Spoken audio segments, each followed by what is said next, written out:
Good day and welcome to Interface, where we take a deeper look into issues in our society.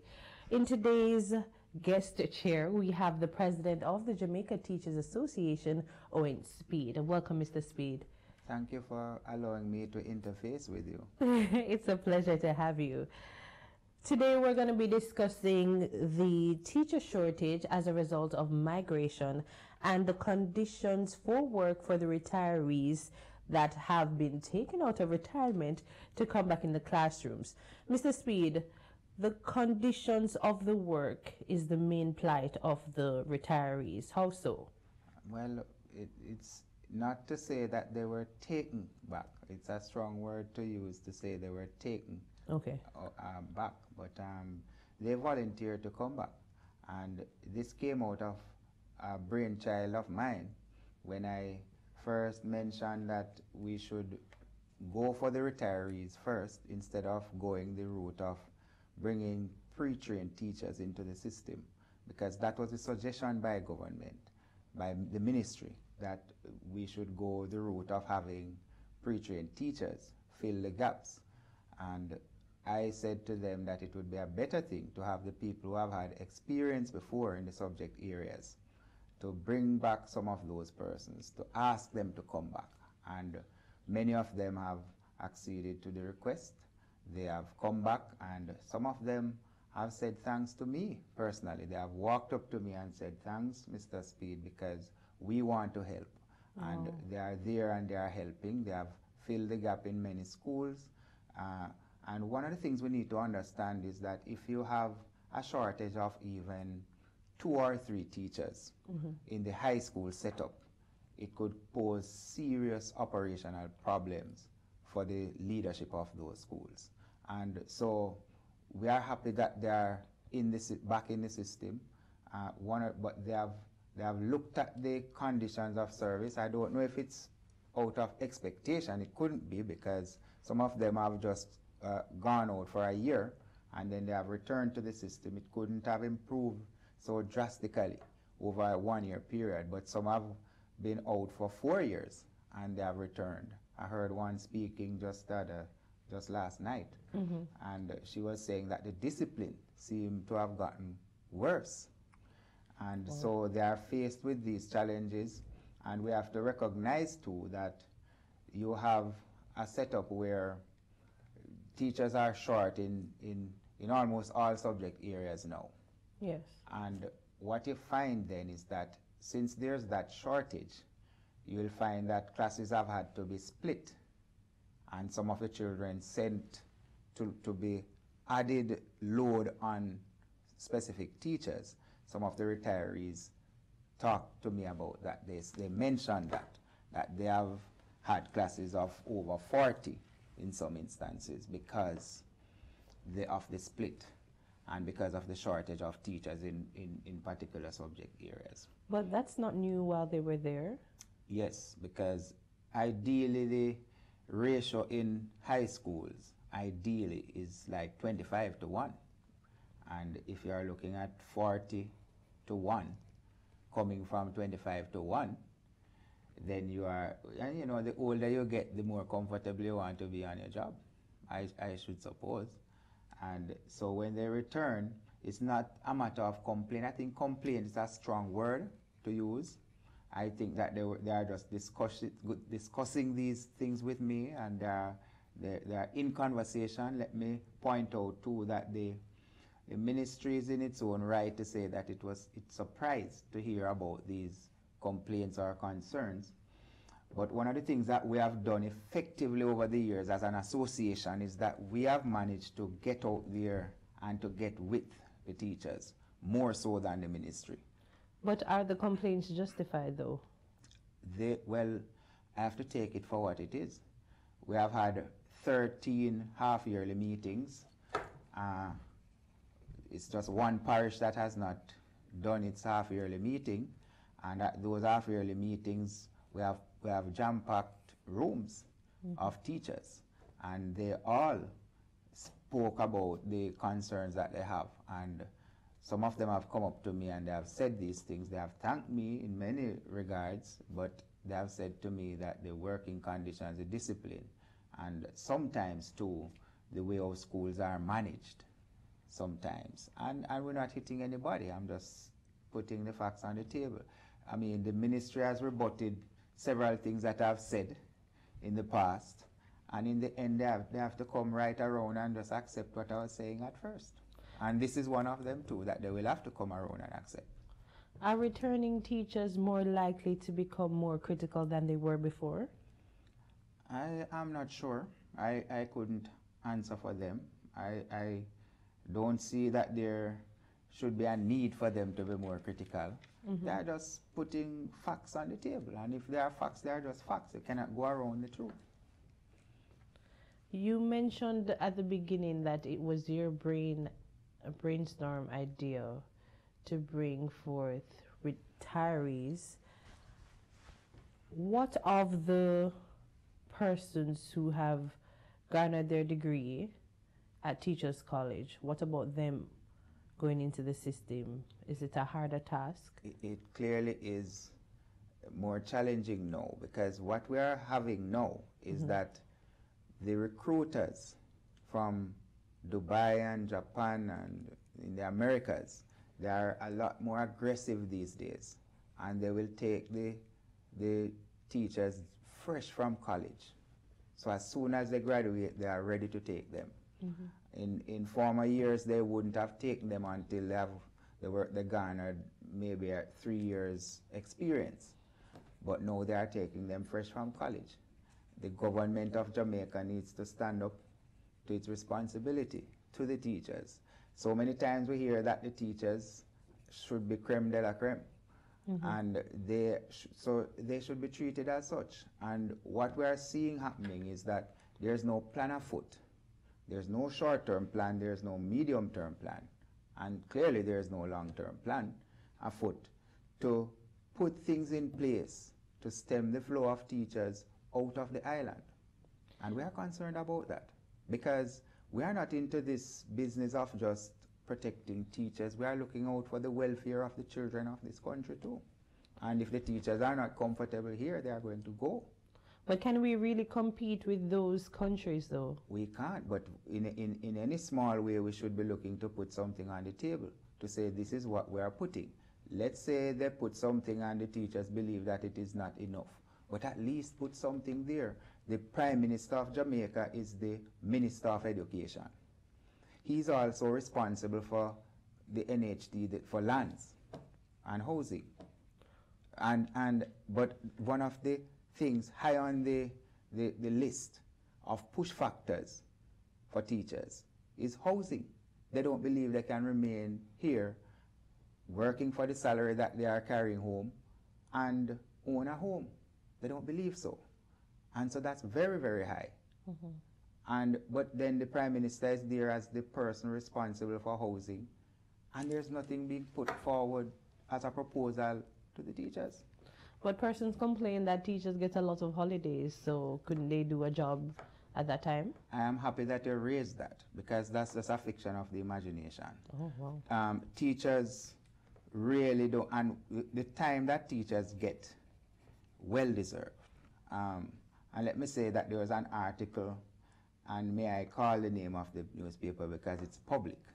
The Observer published an article under the guise of editorial, putting no name to the article.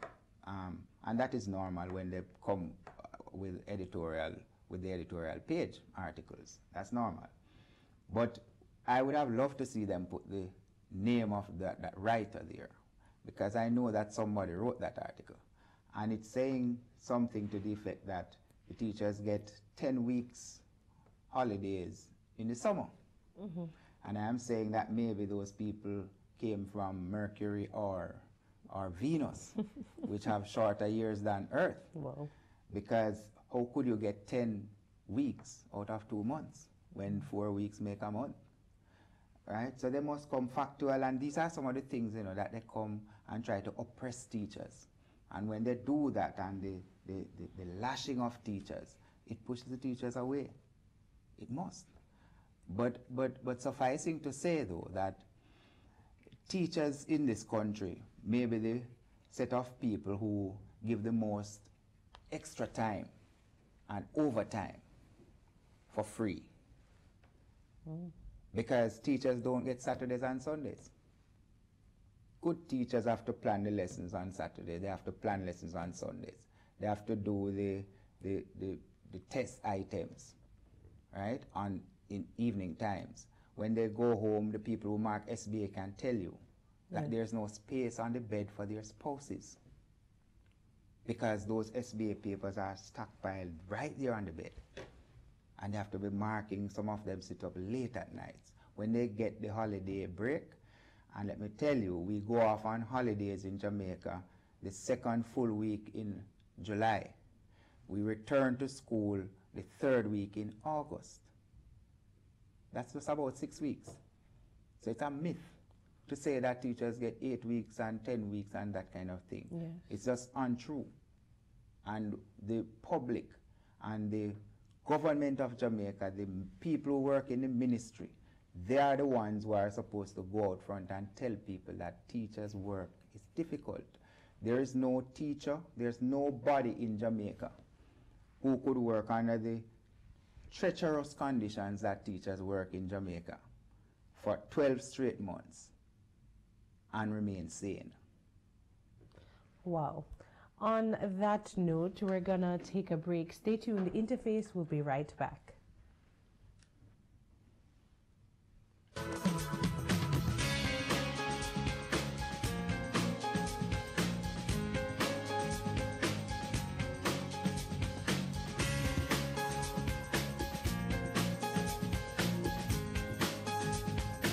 Welcome back to Interface. I'm Kimberly Broderick.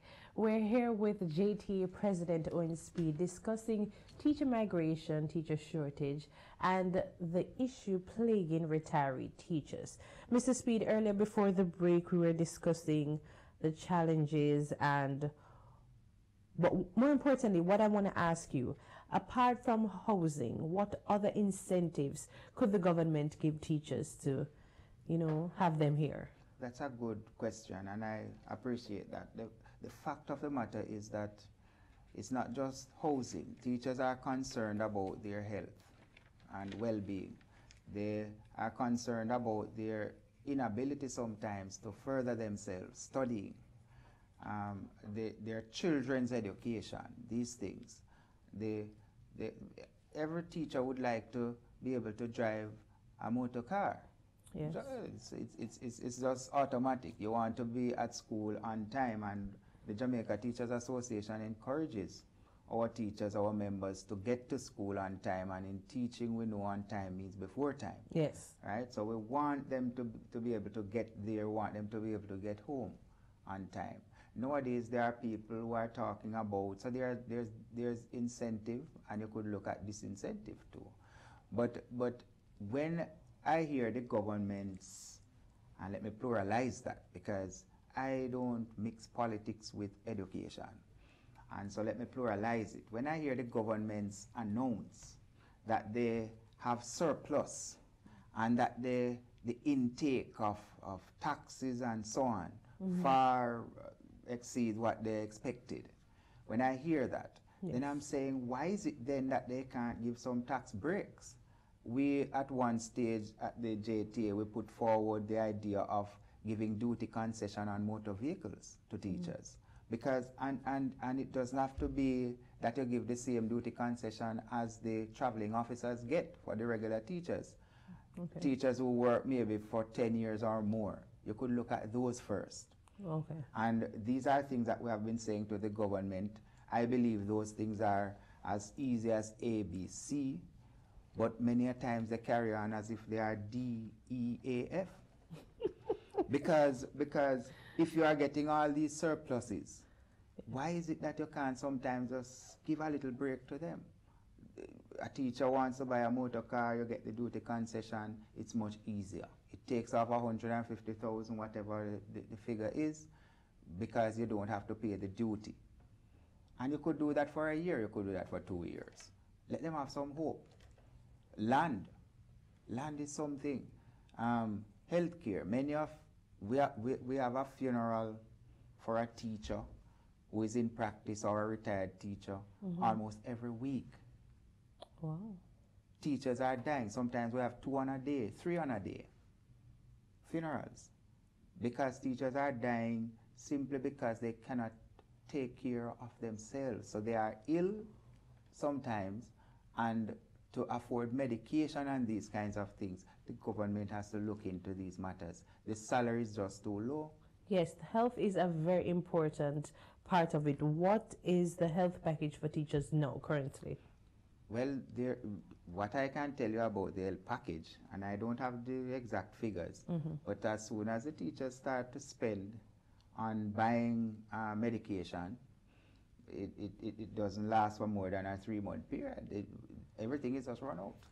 And we're talking about people who are like diabetic and may have eye issues, these kinds of things, and that's very, very, and as we talk about light issues, the lighting in classrooms, is so poor. Yes. That sometimes I wonder why we have almost every teacher that you come across at a certain age, you're going to see that they're wearing glasses. Yeah, but Minister Samuda suggested that he was going to address that issue. He should give me all the credit for that, because I put that to them at conference. Okay. That was in my speech at conference, and I note that he was writing down. I must give this acting minister a lot of credit though, because quite a number of things that we have put to them. Yes. Since I've come in, certainly, he has tried to address them, and we must give them credit. And that puts me in a position where I must call on the Prime Minister again to resign from being the Minister of Education, because we need to have a full minister. The Prime Minister's taken it on to himself to be the Minister of Education. But it's more than 9 months now since we are without a full minister. And he has not turned up to work 1 day yet. And if I as a principal for a school didn't turn up for 9 days, not 9 months now, then I would be sanctioned. He has not turned up a day. So I am calling again on the Prime Minister to resign from being the Minister of Education or turn up to work. So what are the real setbacks of the Prime Minister not being there in that particular post? Well, the Jamaica Teachers Association has been having meetings with the Ministry of Education every month. And since March, as you know, since the exit of Mr. Reid, yes, Honorable Minister at the time, since then, the Prime Minister took it on to be the minister. And since that time, March of 2019, he has not come to a single meeting with us for even 1 minute. But he is a designated person to do so. Yes. But I'm saying that the person who is the minister should be the person who we're having a dialogue with. And if you have an interim minister, I am saying that the time is right. It has long passed. And if you say you're so inclined with education, and education is the key to success, and all of these nice terms that they use, then it is that you must have a full minister for education. So is the dialogue then shortchanged because of his designate being present and not him? I believe that what is happening is that it's going to be a piecemeal approach that you get from an interim minister. You're not going to have a 1-year plan, an action plan that you can work from. If you have a full minister named, the minister will have the confidence to have his plan, and we can look at the plan and we can work through the plan as an association embodying teachers. We can work through the plan with the minister, the full minister. And I'm saying to the Prime Minister and to them that if it even means appointing the said person who is there as a full minister so he can have a mandate, it is important. Education cannot take a back page.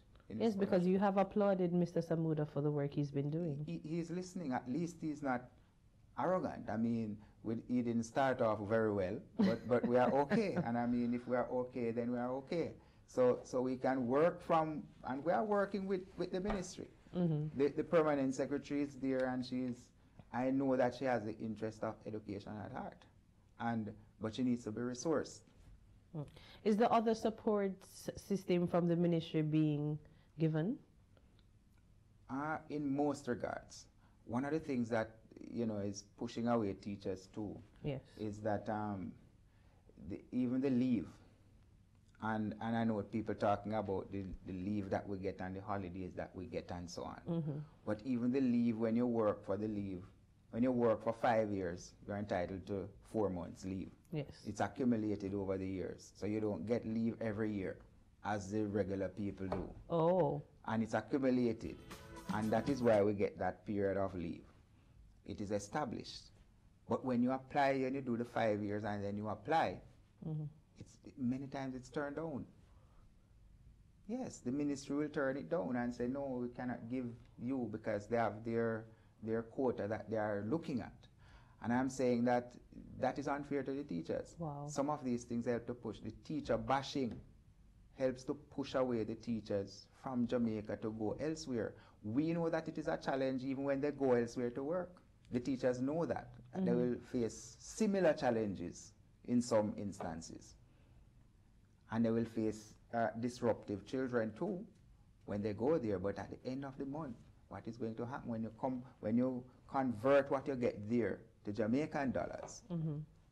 In a couple of years, 3 years time, you'll be able to purchase a piece of land or build a house. And speaking of disrupting children, what's the update regarding the Pembroke Hall High School teacher? There's a hearing that is supposed to be held at the end of this month.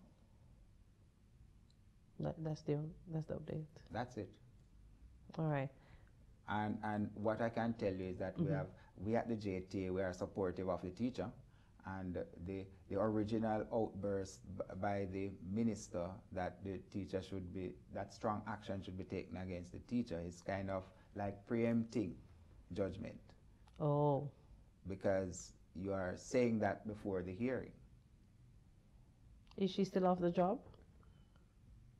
She's not at work. Oh, she.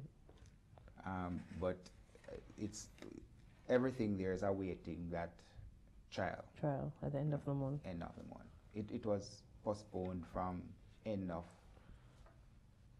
December mm-hmm. to end of January. Under the rules, what are the possible sanctions are we looking at regarding this case?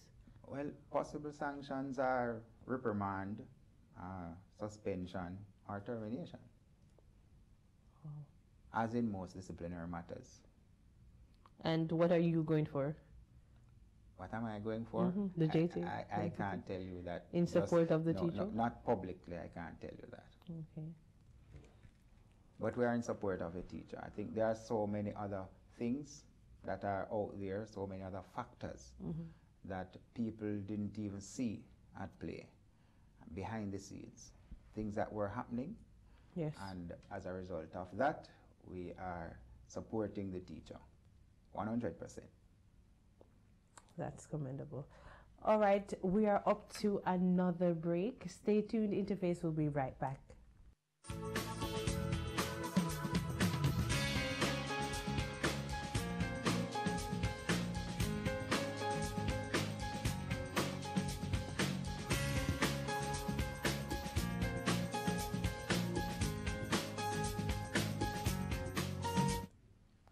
Welcome back to Interface. I'm Kimberly Broderick. We're here discussing teacher shortage, migration, and all matters regarding teachers with JTA President Owen Speid. Earlier before the break, Mr. Speid, we touched a little on indiscipline in schools, and we discussed the Pembroke Hall High School situation. Do teachers, the retirees, and teachers coming into the system, do they have a particular response and issue with indiscipline in schools? Well, as we have seen it, social media is really up and running, and yes. we are seeing many instances of indiscipline. We'd love to have more of them being captured. I think that all schools should be equipped with cameras. I think that we should have some security officer per se.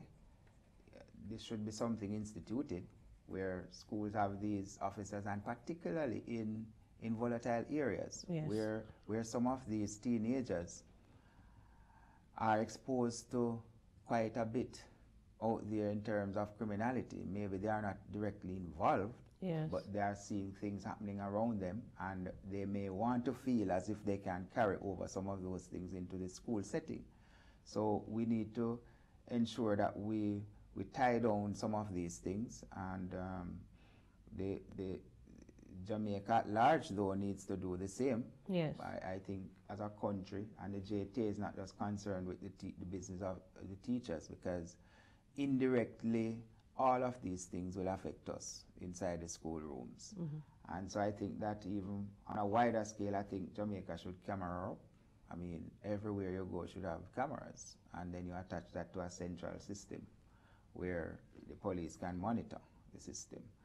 But sufficing to say that there are serious concerns. If you remember the case at Calabar where the boys went in and oh yes, yes, on the teacher who was trying to get them not to come into his space in his classroom, that kind of thing. They were searching for mattresses, that kind of thing, and how they dealt with the teacher. We have had instances where parents come onto the school compounds and assault teachers, verbally, physically, as well. And we would like some more protection for the teachers, more rigid security measures to be put in place. And I would also like protection for the teachers in regards to being able to defend themselves to some extent. You know, sometimes they might have to use reasonable force to prevent students from hurting other students and from hurting even teachers. And so in law, I think there should be some provision. I think there's a little bit of provision there, but I don't think it goes far enough. So these are some of the things, that the challenges that we face out there. The student, and maybe we are going to be looking at the revision of the 1980 Code of Regulation this year. And in there we would want to have some form of what you would call guideline for parents and for delinquent parents, because everything is just geared at the teachers and what the teachers' responsibilities should be. But then we don't have anything in there to say what the parents' responsibilities should be, and what should be the consequences to be served when there are certain breaches. So when a parent comes onto the compound and violates a teacher, there's nothing there to say what are the consequences for things like those, and things like those need to be put in there in black and white. Yes. And we are going to be working and looking forward to doing some of that. So are teachers being sensitized to the power of social media and that whatever they do could be recorded? What we need to know, though, is that much of what is exposed in social media is not admissible in a court of law. Because if you go out and just video someone saying something, that is not admissible in a court of law, generally speaking. Because it's one-sided. That's one of the reasons. It's usually one-sided. If a student is there saying something to a teacher that is very rude and out of order, the student is not going to video that. He himself is not going to video that and send it out, but he's going to video the response from the teacher, the bad response from the teacher, and send that out. So it's skewed, one-sided. What if there's a third party? The persons need to come forward and say, I'm the one who shot that video. You see, that's another issue. That's another issue. And many a times there's no owner of the video. So nobody comes forward to say, right, I shot that video. Exactly. So that's an issue as well. Are you suggesting that the teachers use mace to defend themselves? I am suggesting that safety first. At all costs? Safety first. So self-preservation is important. Because if you don't preserve yourself, then you might not live another day to even be there in the profession anymore. Lethal? The children are going to lose you. Are we talking about lethal or non-lethal weapons? Weapons? I didn't mention weapon. I'm just saying defend yourself. At all costs? If it is that you have to. If you are in a corner, don't stay there and just die. right? You're backed in a corner. These teenagers in particular, Yes. they are ruthless, many of them, right? So we have to be very careful. And I'm saying we should be respectful to them. Our members, we are always saying that, respectful to them and approach them in professional manners. We are all in for that. But I'm saying where it comes to the point where you are threatened, and so seriously threatened, then there should be some protection in law for, the teachers who might have to defend themselves. By any means necessary? I can't say what means, I'm just saying defend themselves. I leave it at that. And the issue of males in schools, in the profession, males in the profession. Yeah, male teachers. You see, this profession is a female-dominated profession. And what you find is that some of the females, it's very interesting, that when we did the survey, we did a survey maybe close to 2,500 teachers, and the main push factor for them leaving the classroom, going abroad to work, is that the salary is too low. You have 63% of them saying that salary is too low. In the other 37%, there's a mixture and we have to take the whole nuances of some of the other teachers. Yes. They have other means of income. Oh, be it because of they're females and they have their spouses. Oh. And okay. And so the ones who are coupled, the ones who live together, will have and both parties carrying in an income. Yes. They probably will tell you that salary is not the first thing. Oh. Because it's much easier for them. Just think about a teacher earning, the typical teacher now will take home maybe $80,000, $90,000 after other expenses and some the deductions that are taken out of the salary.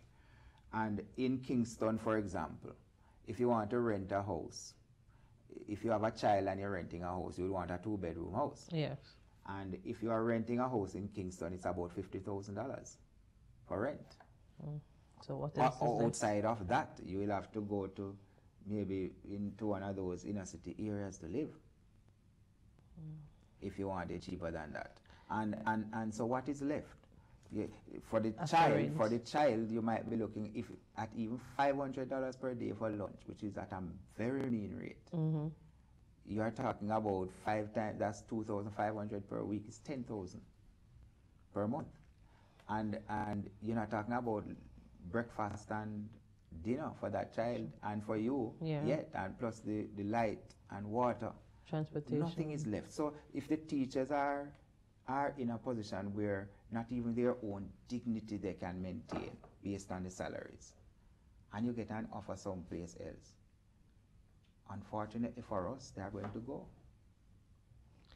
Are we missing the male role model figures in the schools, the system? I think we are, but very importantly, and it's a good thing you say that again, because the male teachers, they have to be the main breadwinners in many instances. Yes.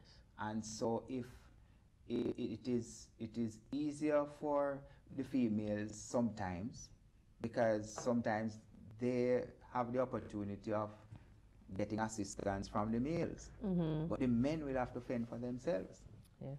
So what is going to encourage me to want to stay in a profession where the salary that I am getting doesn't allow me to even maintain myself, much less to maintain a family?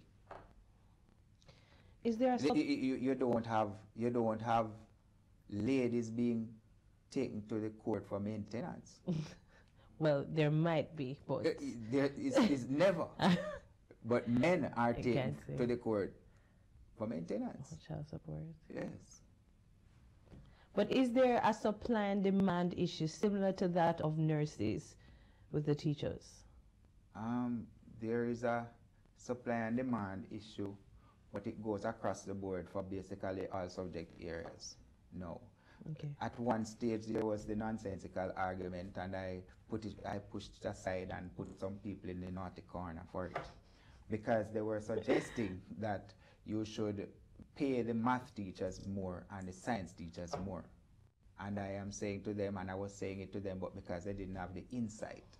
There are people who just get up and speak without knowledge and speak without looking past their noses. Yes. And they don't understand the system.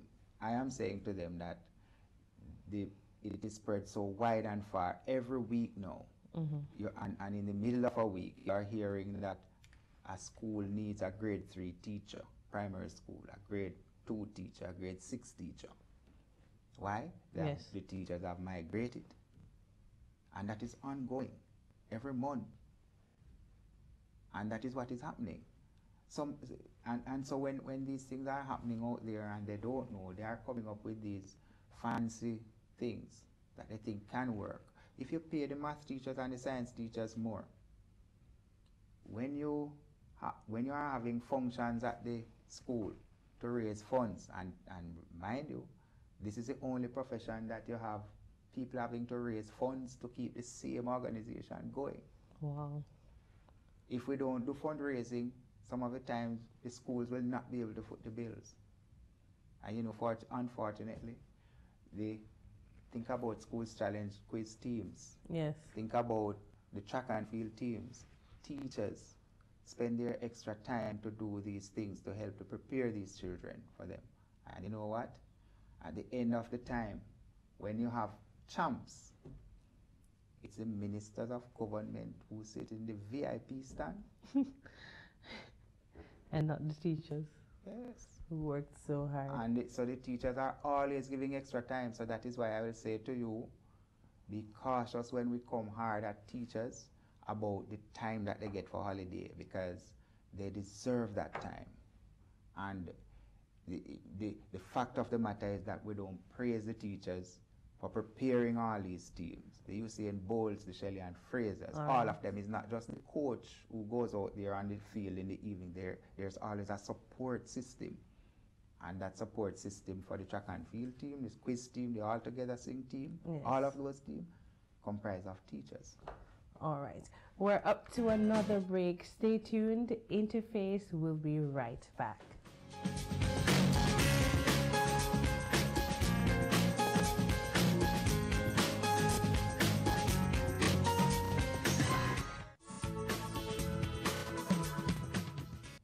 Welcome back to Interface. I'm Kimberly Broderick. In today's program, we're discussing the Jamaica Teachers Association, teacher shortage, and all things teacher.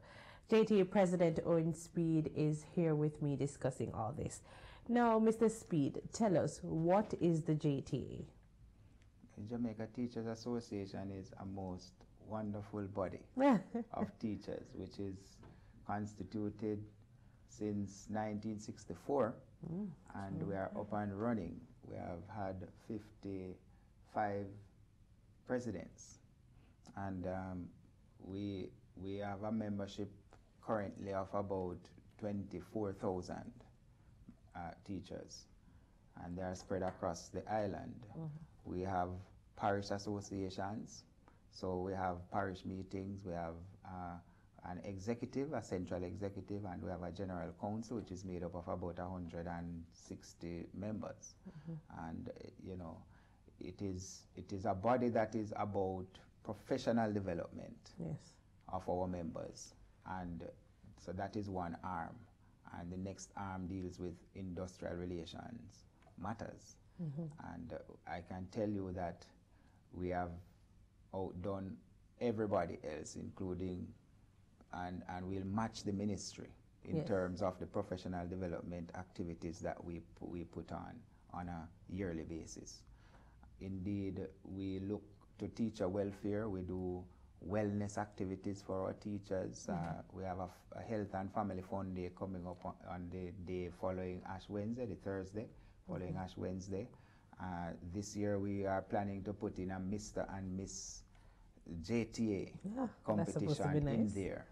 And so we are looking to appeal to all facets of the teacher and the complete teacher we are seeking to develop. Industrial relations matters. We try to get up the issues rectified as soon as we hear about them. This president has traversed the entire island so far, and I have gone into maybe about 90 schools so far, with the intention of going into almost all of the schools if possible. I know it's not going to be possible because you have more than 1,000 schools, and that's a difficult task. But that is where the material is. That is where I get the information. I get information from our half-yearly meetings, our annual general meetings. When we go there, we get feedback from our teachers. We have education conference. Each year we have education symposium, and we have tours. We go abroad as well. We carry our teachers abroad so that they can get first-hand experience of what takes place in other countries. And this year we are going on a Scandinavian tour. That tour in July, but in June we'll be going to our education summit put on by the diaspora, and I must say thanks to Mr. Leo Gillings and his team in the diaspora.